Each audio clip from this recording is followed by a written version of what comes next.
সত্যির অনুশীলন করে কেবলমাত্র মানুষ।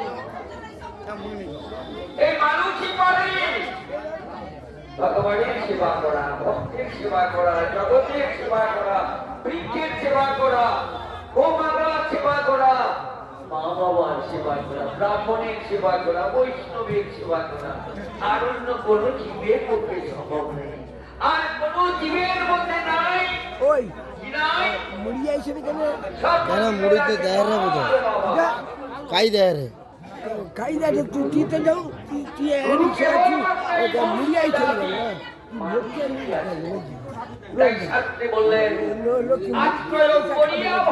মুড়ি সেটি দেয় রে তো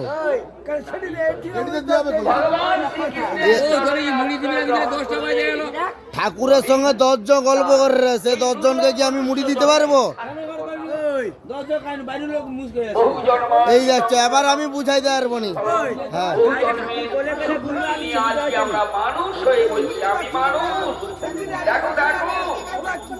না না সেখানটা স্কুলেই দেয় রে।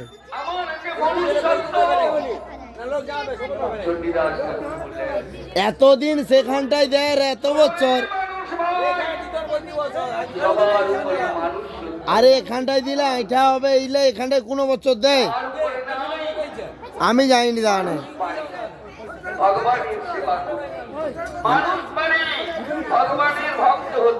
ঠিক আছে হাই বলে পাঠাও হোয়াটসঅ্যাপে।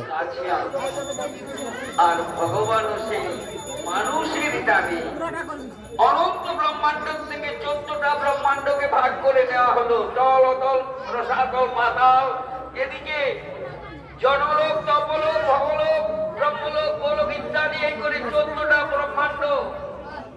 14টার থেকে বেছে নেওয়া হলো 3টে, স্বর্গ মর্ত্য পাতাল। আমি তিনটা মণ্ডলকে বেছে নেওয়া হলো। এই 3টা ভুবনকে বেছে নেওয়া হলো কি? ত্রৈলোক্য পৃথিবী ধন্য, স্বর্গ মর্ত্য পাতালে পৃথিবীটা ধন্য, শ্রেষ্ঠ জায়গা।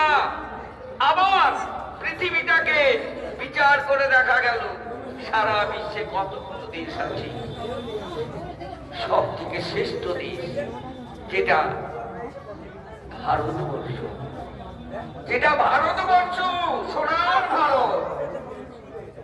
এই দেশে প্রতিটি ধূলি কোণায় নাকি আছে সোনা, আকাশে বাতাসে আছে সোনা, এই দেশে জলবায়ুতে আছে সোনা, এই দেশের প্রতিটি মানুষের কাছে আছে সোনা।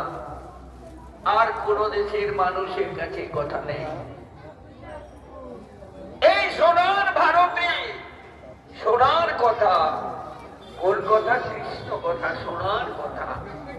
এছাড়া অন্য কথা মিথ্যা, আর অন্য কথা মিথ্যা।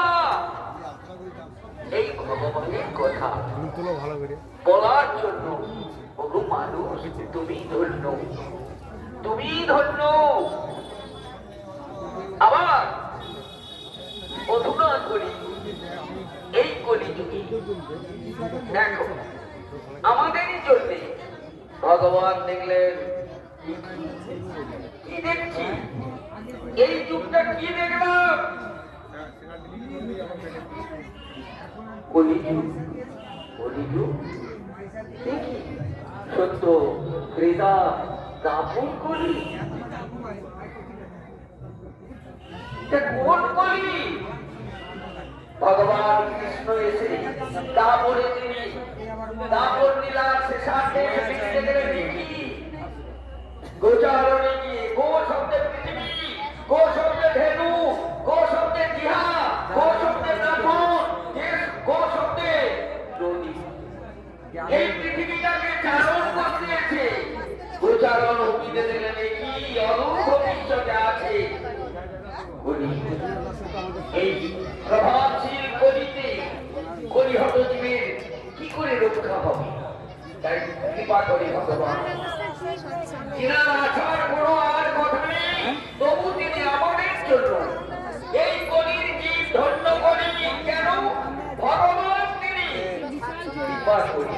আমাদের জন্য পুনশ্চ এই কলিযুগের যিনি অবতার কলিযুগের যিনি আসবেন পরে, তিনার আসার কোনো কথা নেই, তবু তিনি এলেন।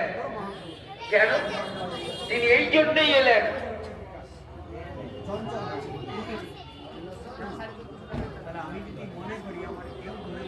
আচ্ছা দেখো,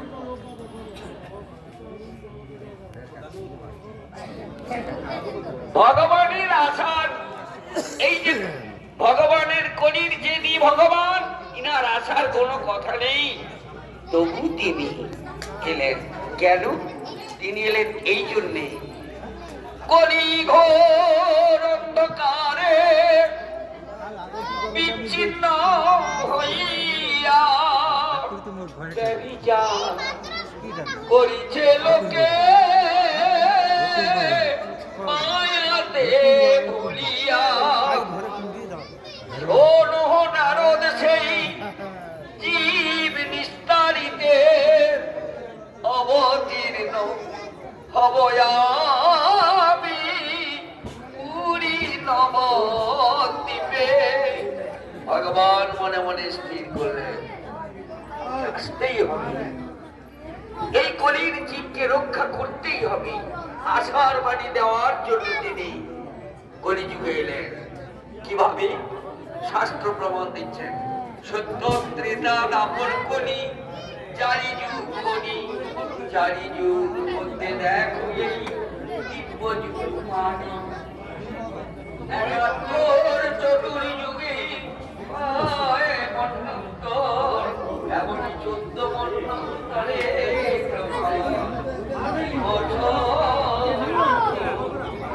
শত মনোরামে সপ্ত সাতাই দশ অষ্টাবিংশ চতুর্যুগ তাহারি ভিতর বহু যুগ।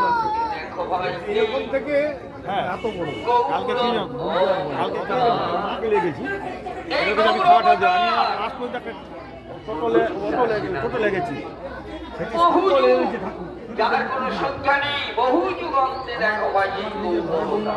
সে পাইছে নিজ গুপ্ত প্রেম নাম করিতে প্রচার। নিজের গোপন বস্তু যাহা সত্য ত্রেতা না পড়ে কোনদিন তিনি প্রকাশ করেননি। অধুনা কলিযুগে